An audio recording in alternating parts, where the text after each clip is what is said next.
ഒരു ഭാഗത്ത് നിശബ്ദ പ്രചരണം, മറുഭാഗത്ത് വിട്ടൊഴിയാതെ വിവാദങ്ങളും ആരോപണങ്ങളും വരുന്നു. വോട്ടെടുപ്പിന് മണിക്കൂറുകൾ ബാക്കി നിൽക്കെ BJPയെ പ്രതിരോധത്തിലാക്കി വോട്ടിന് നോട്ട് ആരോപണം. NDA സ്ഥാനാർത്ഥി ശോഭാ സുരേന്ദ്രനൊപ്പം എത്തിയാൽ വയോധികയായ വോട്ടറുടെ കൈമടക്കിൽ പണം വെച്ച് നൽകുന്ന ദൃശ്യങ്ങൾ കോൺഗ്രസ് പുറത്തുവിട്ടു. പക്ഷേ തന്നെ വേട്ടയാടാനാണ് ശ്രമമെന്നും എല്ലാം മുൻകൂട്ടി തയ്യാറാക്കിയ തിരക്കഥയാണെന്നുമാണ് ശോഭാ സുരേന്ദ്രന്റെ പ്രതികരണം. സംഭവത്തിൽ ഫ്ലൈയിംഗ് സ്ക്വാഡ് പ്രാഥമിക അന്വേഷണം നടത്തി കളക്ടർക്ക് റിപ്പോർട്ട് നൽകി. വിശദമായ അന്വേഷണം വേണമെന്ന് പാലക്കാട് ജില്ലാ കളക്ടർ മുഖ്യ തെരഞ്ഞെടുപ്പ് ഓഫീസറെ അറിയിച്ചു.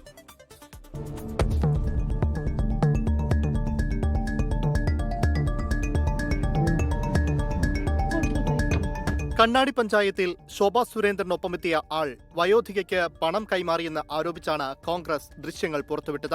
ദൃശ്യങ്ങൾ ചിത്രീകരിച്ചവരോട് ശോഭാ സുരേന്ദ്രൻ കയർത്ത് സംസാരിക്കുന്നതും കാണാം.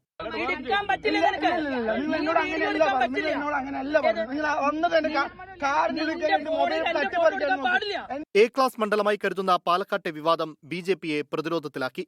തന്നെ വേട്ടയാടാനാണ് ശ്രമമെന്നും എല്ലാം മുൻകൂട്ടി തയ്യാറാക്കിയ തിരക്കഥയെന്നും ശോഭാ സുരേന്ദ്രൻ. ഒരാൾ കഥയുണ്ടാക്കുന്നു, തിരക്കഥ വേറൊരാൾ അതിന് സഹായം ചെയ്തു കൊടുക്കുന്നു, അതൊരു മീഡിയ പ്രവർത്തകൻ പോസ്റ്റ് ചെയ്യുന്നു. എന്താണ് ആ റോഡിൽ ഉണ്ടായത്, എന്താണ് സംഭവിച്ചത് എന്ന് പോലും എൻ്റെ ഭാഗം കേൾക്കാതെ ഇന്ന് കേരളത്തിൽ ഈ നിശബ്ദ പ്രചരണത്തിൻ്റെ ദിവസം അങ്ങേയറ്റം എന്നെ വ്യക്തിപരമായി അപമാനിക്കുന്ന രീതിയിലാണ് നിങ്ങൾ ഈ വാർത്ത കൊടുത്തത്.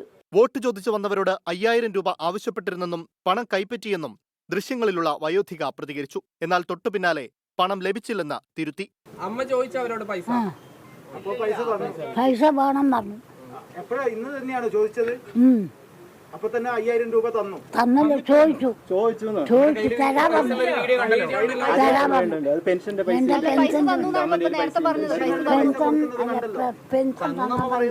ദൃശ്യങ്ങൾ പകർത്തുക മാത്രമാണ് ചെയ്തതെന്നും മോശമായി പെരുമാറിയിട്ടില്ലെന്നും ശോഭാ സുരേന്ദ്രന്റെ മറുപടിയുമായി കോൺഗ്രസ് പ്രാദേശിക നേതാവ് വിനേഷ് സർഗ. കൂടെയുള്ള കുട്ടികളെ സെക്ഷൽ ഇതായിട്ട് നോക്കി എന്നൊക്കെ പറഞ്ഞു. എന്ത് വർത്തമാനം വന്നാലും അങ്ങനെ പറഞ്ഞെങ്കിലും രക്ഷപ്പെടാന്നുള്ളതുകൊണ്ട് അവരൊരു സ്ത്രീ ആയി എന്നുള്ളതുകൊണ്ട് അങ്ങേയറ്റത്തെ ബഹുമാനം ഞങ്ങൾ കൊടുത്തു. അത് ഞങ്ങൾ പറയുന്നുണ്ട്, ഞങ്ങളുടെ സംഭാഷണത്തിലൊക്കെ ഞങ്ങൾ പറയുന്നുണ്ട്, നിങ്ങൾ സഭ്യതരം അല്ലാതെയാണ് സംസാരിക്കുന്നത്, പക്ഷേ ഞങ്ങൾ ആ നിലയ്ക്കാണ് സംസാരിക്കുന്നത് പറയുന്നത്. ഇപ്പോൾ എന്തെങ്കിലും പിടിച്ചു നിൽക്കാൻ വേണ്ടി ഇങ്ങനെ ലൈംഗിക ചൊവ്വയോടുകൂടി 21 വയസ്സുകാരൻ സംസാരിച്ചു എന്നല്ലേ പറയുന്നത്. പിരായിരി പഞ്ചായത്തിൽ വോട്ടേഴ്സിന് BJP സാരി വിതരണം ചെയ്തെന്നും ആരോപണമുണ്ട്. ഇതുമായി ബന്ധപ്പെട്ട ചിത്രങ്ങളും പുറത്തുവന്നു. സംഭവം ഗൗരവതരമെന്ന് UDFും LDFും പ്രതികരിച്ചു. തെരഞ്ഞെടുപ്പ് കമ്മീഷൻ ശക്തമായ നടപടികൾ സ്വീകരിക്കണം.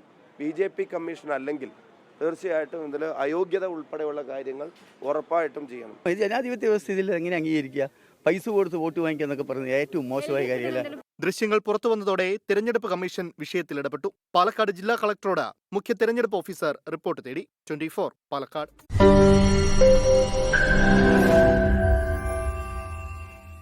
ലോകത്തെവിടെയായാലും ഏത് സമയത്തും 24 വാർത്തകളും ഓഗ്മെന്റഡ് റിയാലിറ്റി പാക്കേജുകളും എക്സ്പ്ലെയിനറുകളും വിശദമായി കാണാൻ ഞങ്ങളുടെ YouTube ചാനൽ നിങ്ങൾക്ക് സബ്സ്ക്രൈബ് ചെയ്യാം.